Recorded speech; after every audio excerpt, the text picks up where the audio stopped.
మీరు ఎలా మీ పుట్టింటికి వెడతారో మీ అత్తమారింటికి వెడతారో అలా సంవత్సరంలో కనీసం 1-2 రోజుల పాటు మీకు అత్యంత ప్రీతిపాత్రమైనటువంటి గురువు గారు ఎక్కడున్నారో అటువంటి ఆశ్రమానికి మీరు కూడా వెళ్ళి ఉండడం, ఆ ఆశ్రమంలో మీరు గడపడం నేర్చుకోండి. కామకోటి మఠం, కామకోటి పీఠం జగద్గురువుల యొక్క నిలయం కదా. కాబట్టి రండి, వచ్చి 2 రోజులు ఉండండి అంటుండేవారు. అది మనుష్య జీవితానికి అవసరం. అది కామకోటి కావచ్చు, శృంగగిరి కావచ్చు. శృంగేరి వెళ్ళొచ్చు, ఆ శృంగేరి జగద్గురు పీఠం. పరమాచార్య చెప్పింది గురువులు ఉన్న స్థానానికి వెళ్ళి అటువంటి పవిత్రమైన ఆశ్రమములయందు శంకర భగవత్పాదుల వంటి మహాపురుషులు స్థాపించినటువంటి పీఠములవి. అటువంటి పీఠ ప్రాంగణములకు వెళ్ళి వాసం చెయ్యాలి. గొప్ప గొప్ప ఆశ్రమాలుంటాయి.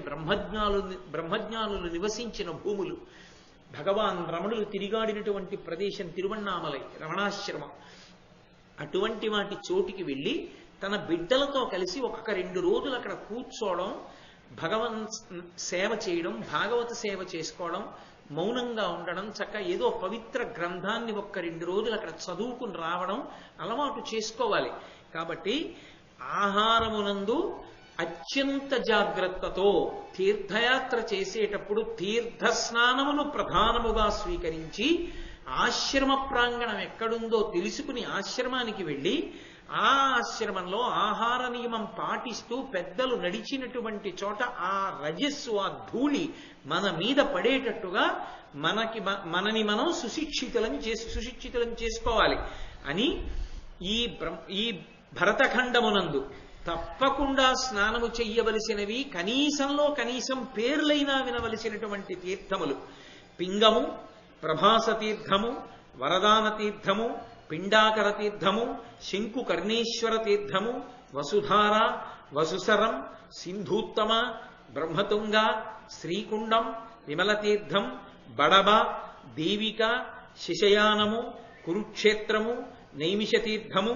పుష్కరత్రయము, రామహ్రదము, పారిప్లవ, సర్వతీర్థము, వరాహతీర్థము, అశ్వినీ తీర్థము, కృతశౌచతీర్థము, సోమతీర్థము, యక్షిణీ తీర్థము. ఈ తీర్థములలో తప్పకుండా స్నానం చెయ్యాలి. ఎందుకో తెలుసా? ఈ తీర్థాలకన్నిటికీ కూడా ఒక ప్రత్యేకత ఉంది.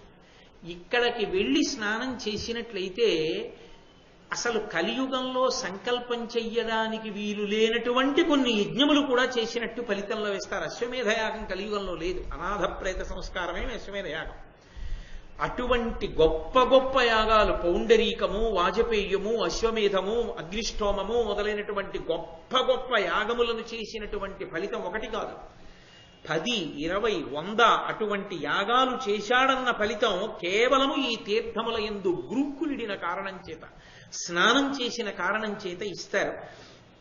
కాబట్టి అంత శక్తివంతములు ఇవన్నీ కూడా భగవంతుని యొక్క అనుగ్రహం చేత, దేవతల యొక్క, పరమ భాగవతోత్తముల యొక్క స్పర్శ చేత ఏర్పడినటువంటి తీర్థములు. అలాగే శమంతక పంచకాలు అని 5 తీర్థములు కలిసి ఉన్నాయి. అవి తప్పకుండా స్నానం చెయ్యాలి. అవి పరశురాముడు 21 మార్లు భూమండలమంతా తిరిగి క్షత్రియులందరినీ చంపేసి వాళ్ళ నెత్తురంతటినీ తీసుకొచ్చి 5 పెద్ద పెద్ద తటాకముల కింద ఏర్పాటు చేశాడు. ఆ నెత్తుటిలోంచి తన పితృదేవతలకి తర్పణం చేశాడు. వీరుండు క్షత్రియుల తన దారుణ పరశువన జామదగ్నుడు రౌద్రాకారుడు వధించి తది ఆరుణమున 7 మడుగులు ఆపాదించన్. ఆ రక్తంతో 5 మడుగులు తయారు చేశాడు. ఆయన ప్రతిజ్ఞ అటువంటిది, క్షత్రియ వధ చేస్తాను, భూమండలం అంతా తిరిగి వాళ్ళ అహంకారులయ్యారు అని, జమదగ్ని పట్ల అపచారం చేశారు తండ్రి పట్ల అని. ఆయన పితృతర్పణం చేస్తే పితృదేవతలు కనపడి ఎంత అసాధ్యమైన పని చేశావురా అని ఆయన చేసిన పనికి ఆయన ప్రతిజ్ఞాపాలన మనకు పితృదేవతలు సంతోషించారు. ఏదైనా వరం కోరుకొమ్మని అడిగారు. ఆయన అన్నాడు, క్షత్రమధనైన పాపంబు గ్రగవలయు గడగి సద్గతియును నాకు బడయవలయు ఇవియు పుణ్యతీర్థంబులయ్యి ధరిత్రి బరగుచుండంగవలయు మీ కరుణ చేసి. నేను ఇన్ని వేల మంది క్షత్రియుల్ని సంహరించాను, ఆ పాపం పోవాలి, పోయి నాకు సద్గతులు కలగాలి. అంతేకాదు ఇవి రక్తంతో ఉన్నవి 5 కూడా గొప్ప తీర్థములుగా మారిపోవాలి. అంటే సుజలములతో అవి తీర్థములుగా మారిపోయి ఆ తీర్థముల యందు స్నానం చేసిన వాళ్ళు ఎవరున్నారో వాళ్ళందరికీ కూడా దేవతల యొక్క పరిపూర్ణమైనటువంటి అనుగ్రహం కలగాలి అని పరశురాముడు పితృదేవతల యొక్క వరాన్ని పొందినటువంటి తీర్థములు ఆ శమంతక పంచకాలు. కాబట్టి ఆ శమంతక పంచకముల యందు స్నానం చెయ్యాలి. ఓ ధర్మరాజా, శ్రీతీర్థం, కపిలతీర్థం, గోభవనం, ఇక్షేంద్ర తీర్థం, సరస్వతీ నది, బ్రహ్మావర్తం, శరవణం, అంబాజన్మం, పుండరీకం, పావనం, శ్రీకుంజం, బ్రహ్మతీర్థం, సప్త సారస్వతాలు, కపాలమోచనం, విశ్వామిత్రం, కార్తికేయం, పృథూకం, కురుతీర్థం, స్వస్తిపరం, గంగమడువు, బదరీవనం, ఏకరాత్రం, దధీచితీర్థం, సన్నిహిత, శాకంభరి, సువర్ణం, గంగాద్వారం, సప్తగంగా సంగమం, త్రిగంగా సంగమం, శక్రావర్తం, కనస్వలం, బ్రహ్మతీర్థం.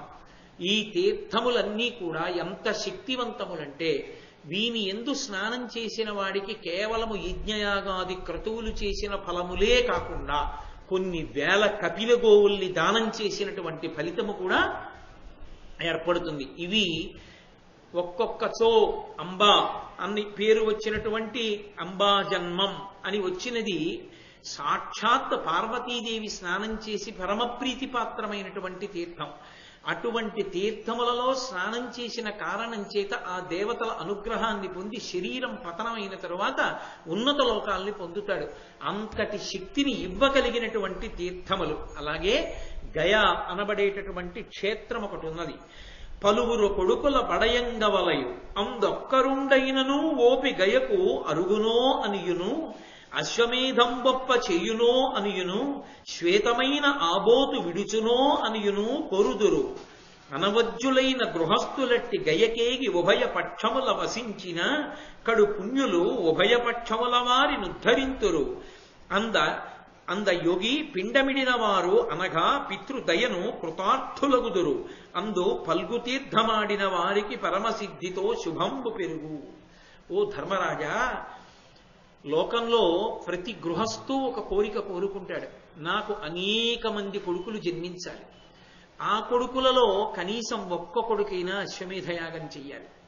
అలా అశ్వమేధయాగం చేస్తే మంచిదే. అశ్వమేధయాగం చెయ్యలేకపోతే కలియుగంలో అశ్వమేధం లేదు. మళ్ళీ చెప్తున్నాను, అనాథ ప్రేత సంస్కారమే అశ్వమేధయాగం.